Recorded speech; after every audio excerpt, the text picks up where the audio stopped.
దేవుని ఘనమైన శ్రేష్టమైన పరిశుద్ధ నామమునకు మహిమ స్తుతి ప్రభావములు కలుగునుగాక. దేవాది దేవుడు మనకు అనుగ్రహించినటువంటి ఈ నూతన దినములో మిమ్మల్ని అందరినీ కూడా ప్రేమతో ఆహ్వానిస్తూ ఉన్నాను. ఈరోజు ఉదయం లేవగానే మీరందరూ కూడా ప్రార్థన చేసుకున్నారని, దేవునితో సమయాన్ని గడిపారని నమ్మచ్చు ఉన్నాను. దేవుని బిడ్డలారా, ఈ యొక్క కార్యక్రమాన్ని సబ్స్క్రైబ్ చేశారు.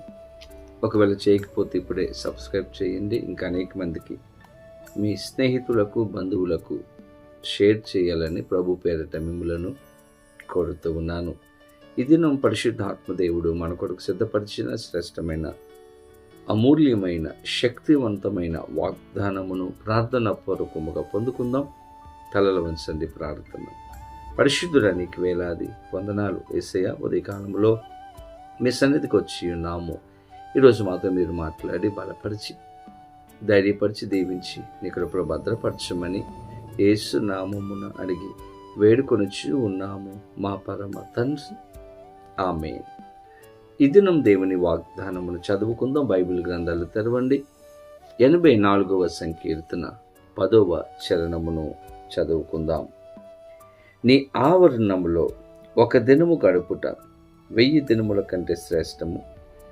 భక్తిహీనుల గుడారములలో నివసించుట కంటే నా దేవుని మందిర ద్వారమునొద్ద ఉండుట నాకిష్టము. దేవుని స్తోత్రం. చక్కని వాగ్దానము.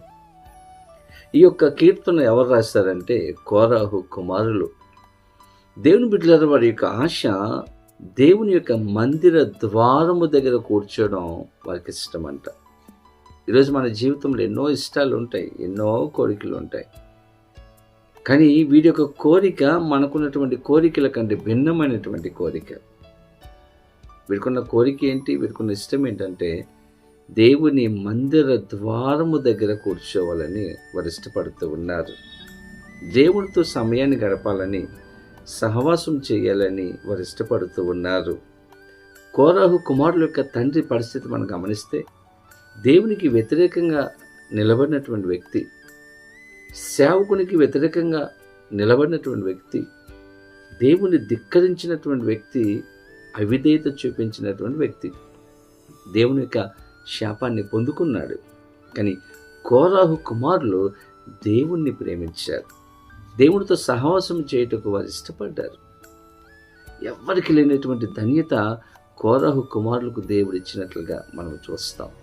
ఎందుకంటే వారు దేవుని ప్రేమించి దేవునితో వారు ఉండడానికి ఇష్టపడ్డారు. బైబిల్ గ్రంథంలో ఎంతోమంది అటువంటి ఆశను వారు కలిగి ఉన్నారు. దావీదు కూడా దేవునితో ఉండడానికి, దేవుని సన్నిధి చూడడానికి ఇష్టపడ్డాడు. దేవుని మందిరంలో నివసించాడు. దావీదును ఆశీర్వదించాడు. అన్న దేవుని సన్నిధికి వెళ్ళడానికి ఇష్టపడింది.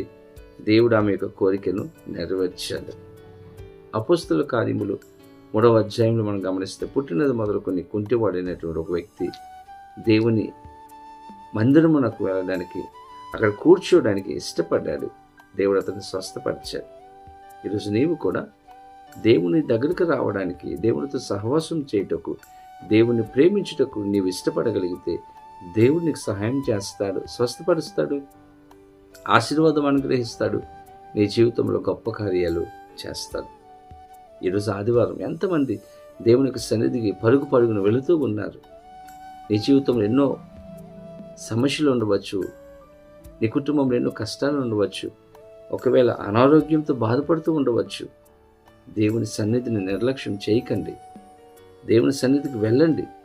కోరాహు కుమారులు అంటున్నారు, ఆయన యొక్క మందిర ద్వారం దగ్గర కూర్చోవడం మాకు ఇష్టం. కూర్చోండి, మీరు కూడా వెళ్ళి దేవునితో సహవాసం చేయండి. ఖచ్చితంగా ఆశీర్వదిస్తాడు, ఖచ్చితంగా దీవిస్తాడు, ఖచ్చితంగా మన పరిస్థితులను మారుస్తాడు. కాబట్టి ఈరోజు ప్రతి ఒక్కరూ దేవునితో సహవాసం చేయండి, దేవుని సన్నిధిలో కూర్చోండి, దేవునితో సమయాన్ని గడపండి. అటువంటి కృప, సహాయములు, ఆశీర్వాదములు పరిశుద్ధాత్మ దేవుడు ఈ వీడియో చూస్తున్న ప్రతి ఒక్కరికి అనుగ్రహించును గాక. ఆమేన్. ప్రార్థన. పరిశుద్ధుడా, నీకు వేలాది వందనాలు, స్తోత్రాలు. చక్కని వాగ్దానం ఇచ్చారు.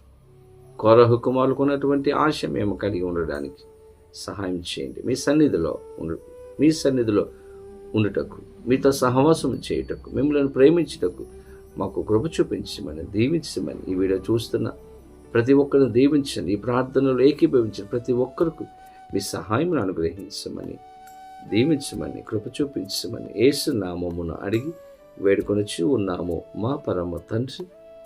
ఆమేన్. తండ్రి, కుమార, పరిశుద్ధాత్మ త్రియేక దేవుని యొక్క దీవెన ఆశీర్వాదము సదాకాలము కలుగునుగాక. ఆమేన్. దేవుడు మిమ్మల్ని దీవించునుగాక. ఆమేన్.